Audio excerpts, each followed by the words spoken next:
Hey everyone, it's Aimed at the Chair from the 7 minutes once more, bringing you a 2 vs 2 Dawnfall Soulstorm replay on the Saints Square map. So, had a bit of time for it, well, a bit more time I should say. I thought, well, why not put up another, or rather commentate on another Dawnfall Soulstorm replay. So what the hell. We'll have, two teams, two teams, I was going to say, left team versus right team. Left team consists of Megadeth as the Necrons, seen in a different replay from before, and we've got Silencer as the Space Marines. Sorry, and on the right we're going to have Slayer 5-on-5 as the Battle Sisters doing it with themselves, or Sisters of Battle, and we've also got Bloodthirster, surprisingly enough, actually playing as the Tower, and what the hell, just at the moment keep the focus on the Sisters of Battle, why not? Just have to see what happens in this game. So it could go either way actually, given the vague comments in the description of this commentary, although I've seen Bloodthirster's success in previous games, so who knows. He might just win this one as well, but we'll just have to see what happens. So it looks like it might be a bit of a longer game than previous one, we'll just see what happens. But anyway, just concentrate on what's actually going in the game itself rather than just making some random predictions about what might happen. And yeah, speaking of which, we have the first little skirmish of the match. Actually got Slayer coming in with a missionary. He's actually going to be doing a bit of damage to this listening post. The missionary though is an interesting unit. He's got quite a bit of health. Well, he does have quite a bit of health. I've checked his actual stats. So oh, there we go, 700, over 700, and doesn't actually do that much damage, as you can see.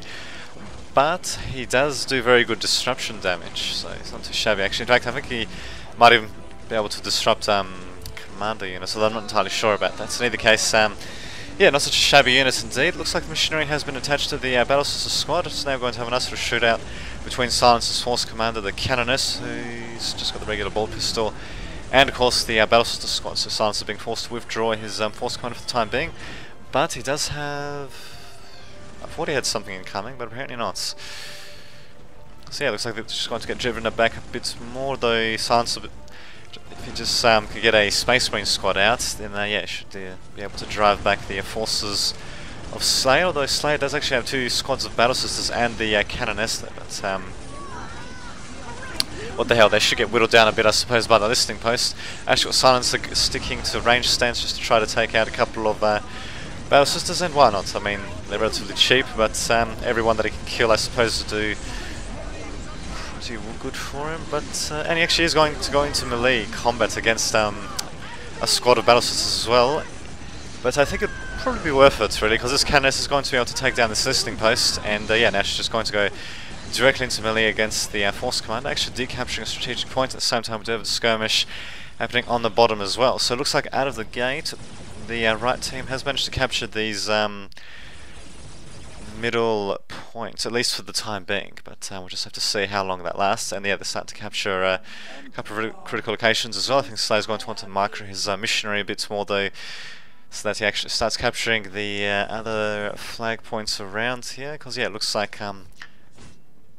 actually that's interesting, Bloodthirster is actually going to capture this flag point here, so yeah, only this middle critical location is going to be held by a Silencer. So yeah, it's not such a bad start. More forces incoming for Slayer. Yeah, looks like he heavily reinforced actually. We should reinforce this Battle Sister squad a bit more so, but what the hell. More missionaries coming in, and he's even got, okay, a bit of that faith resource saved up as well, so be able to use the missionaries' abilities. And pretty sure the Canoness gets that blinding light ability. I'm pretty sure that's available in tier 1, although I'm not 100% sure, but I think it is. I haven't really played Battle Sisters for a bit of a while, but what the hell. So there you go, it looks like bottom is secure for the time being. Top is just about secure, and what is Silencer going to counteract with? He's actually going to tier 2. Slayer's actually not going for tier 2 just yet though. He's getting another plasma generator though, so he might be gearing to do that actually. But yeah, Silencer, he's going for tier 2 already. He's got a Space Marine squad on the way though. Megadeth on the other hand is having a bit of a harder time though. He does have a Forbidden Archive and a Summoning Core up though. Don't think he actually has, he does have a little Wraith to harass though, but I don't actually see any Necron Lord or anything like that. That's what the hell. So yeah, we do actually have a listening post firing from around here though, but yeah, these battle sister squads managing to skirt it a little bit, although as you can see they are getting engaged just a little bit there. I think Slayer's going to want to micro his troops just a little bit more. Nope, he's actually just going to retreat them, seeing the combined might of the single Space Marine squad and force commander is going to be, I don't know, trying to do as much damage as possible. I'm surprised actually Slayer that hasn't upgraded this listening post, but what the hell, I suppose it's just deciding to go with tier 2 instead. It might as well. Speaking of which, is Bloodthirster going to tier 2? Nope. It doesn't look like he's going for tier 2 just yet. He does have a very sizable force of Fire Warriors though, as you can see, along with the Town Commander. Can't get any upgrade except for the Heavy Flamer though quite yet. But yeah, they're doing a bit of damage to the Necron player's base. We've actually got the Ghost Turret. Was being repaired, I'm pretty sure, by that Builder Scab, but yeah, Builder Scab now getting killed off. I'm surprised actually that Bloodthirster is engaging the Ghost Turret from such a long range actually. That's what the hell. Speaking of which, we do have Flayed Ones also coming out from behind, actually taking out a couple, quite a few Fire Warriors actually. There you go, just flinging them about the place, yeah, forcing Bloodthirster to retreat with his remaining Fire Warriors. So Megadeth buying a bit more time. What is he going to do with that time? He's going to be going with Necron Lord and more Builder Scabs and Flayed Ones. So not such a bad choice I suppose, but I'll have to wonder if he's actually just delaying the inevitable perhaps. I think we should have Slayer capturing this listening post here. It's got a missionary just at the front, and we also do have tier 2 finally here for Silencer, getting heavy bolter turrets. Not such a bad choice of vehicle, heavy weapon actually, for his troops, and he also does have the Chaplain out as well. Looks like he cast the, or he did cast the shout ability. This battle sister squad, so yeah, demoralising them, slowing them quite a bit. Although as you can see, they're not quite out of the game just yet though, and we do have victory. Let's see, it's going to be the critical locations victory for Team 2, which is going to be of course the right team, seeing as they controlled the left. And the, I don't know, mine actually control the middle and the right critical location, with the left one finally being captured. So yeah, this is certainly going to put the left team in a bit of a tough spot. But I reckon if they do send some troops over, they should be alright. And we do have Scout Marines taking down one critical location. Stealth is not really going to be able to do much damage, although I suppose if those Scout Marines stay there long enough, they'll be able to do something, but I don't think they will. Yeah, so we do have one listing post that we list upgraded. This one, if it was upgraded, would do a bit of damage as well. Just see what happens. And yeah, we do have more Battle Sisters coming out for Slayer MDA. Pretty sure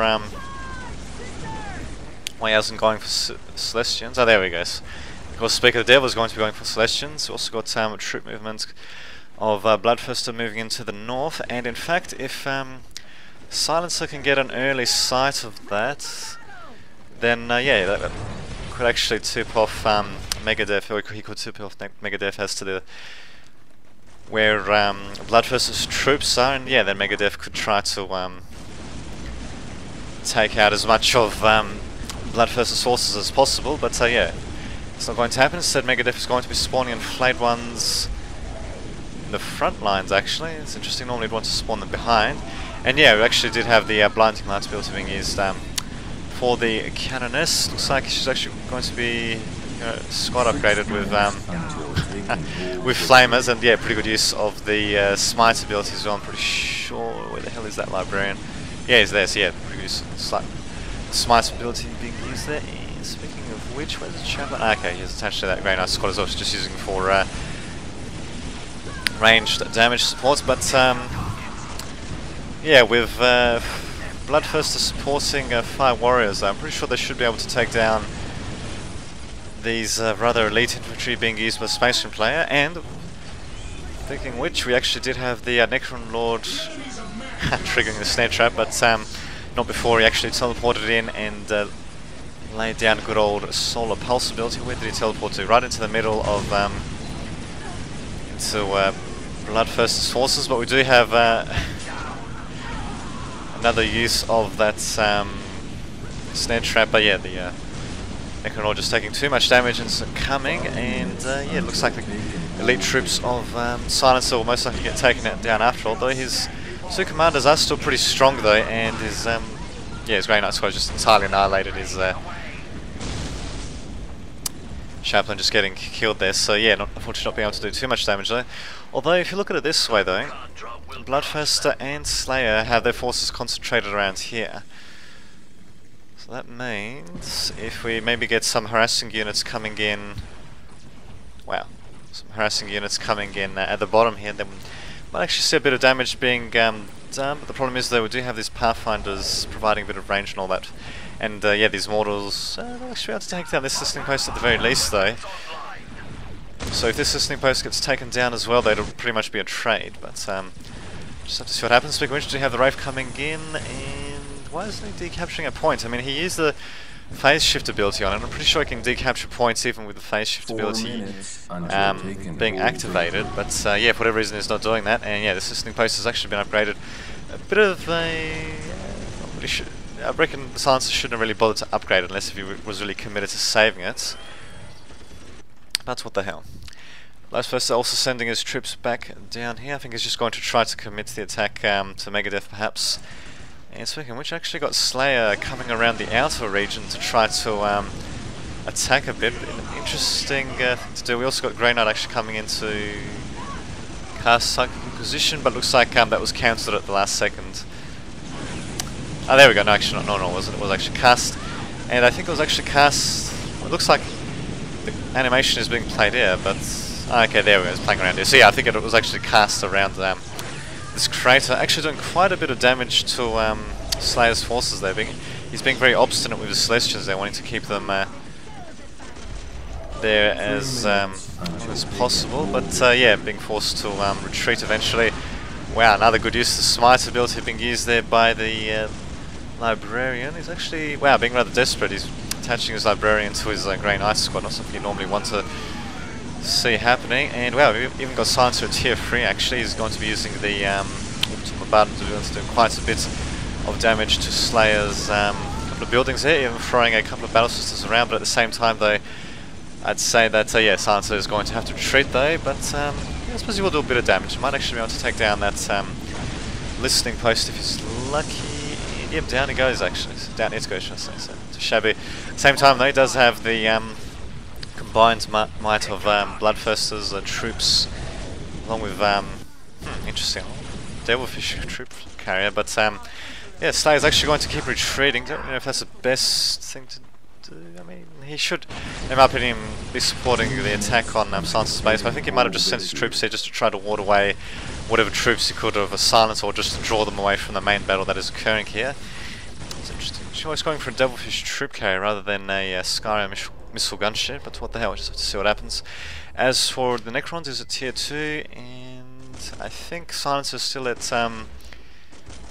tier 3. Doesn't actually have any vehicles or anything like that out there, so we'll just have to see what happens. And Bloodthirster's just saying ATCK, which I think is meant to mean attack, and there we go, here comes Slayer's forces once more. Bloodthirster, I guess he was just trying to retreat a bit. And we've got Psychic Inquisition being used as well, I think, although I think it's possible that Grey Knight might have been killed, although probably not though. Yeah, actually I think it was killed actually. So yeah, I think Bloodthirster actually retreated on purpose there just to try to draw Silencer's forces as much as far away from his main base as possible, even managing to get a squad of Flayed ones to spawn in on their position, and yeah, basically it's going to give Slayer a nice little opportunity to come in to destroy one listening post at the very least. Surprised he hasn't upgraded his Celestians with just anti-vehicle weaponry. I mean, it's not bad to have the, you know, some of them with multi-melt, some of them just with the bolters, but in my opinion he might as well upgrade them anyway. I mean, he's got a pretty nice little variety of Battle Sisters supporting behind him, but what the hell, so he's just not going to want to do that. Bloodthirster coming with Barracuda as well, so yeah, a bit more of a sane vehicle choice to help take out Silencer's base in this case. And yeah, actually it looks like two of these critical locations have been decaptured by Silencer's forces. It looks like he's taken some pretty heavy losses though as a result, and he's being forced to retreat a bit, but I suppose at least for the time being he seems to have stopped that critical locations victory from triggering, but it's certainly not going to be enough by the looks of it. Silencer is getting his base knocked down, even getting the Confessor in on the action actually. Not bad. So yes, I dare say this is just about going to be the end for the left team, and yeah, in my opinion, yeah, quite a bit of it came down to the fact that they didn't manage the forces quite as effectively as the right team, and yeah, actually, wait a minute, I think the Confessor, damn it, I think he used an ability, but I missed out on what it was actually. Oh well, in case it doesn't look like it's actually done that much damage, but I don't think it really needs to, given that, yeah, Sansa's base is pretty much getting destroyed. Is he actually going to be rebuilding his base? Maybe, maybe not. Oh, in any case, I actually do have the energy core up for Megadeth, which means, provided he has a relic captured, which he does actually, there we go. He could actually upgrade the Necron Monolith to the Uber unit known as the Restored Monolith. Which, yeah, just called it Restored Monolith, but I'd say given how quickly the game's going to end, I don't think that's going to happen. But I reckon he could have, you know, tried to hold the line a bit more, but yeah. So yeah, this is probably going to be it for the left team, and there we go, there goes one player. Looks like Silence, so I think he casted the Orbital Bombardment ability there, but yeah, he's also quit the game as well, so yes, interesting game to say the least. So yeah, I'll upload this replay a bit later on today, and until that happens, this has been Dame to the Vidge, signing off.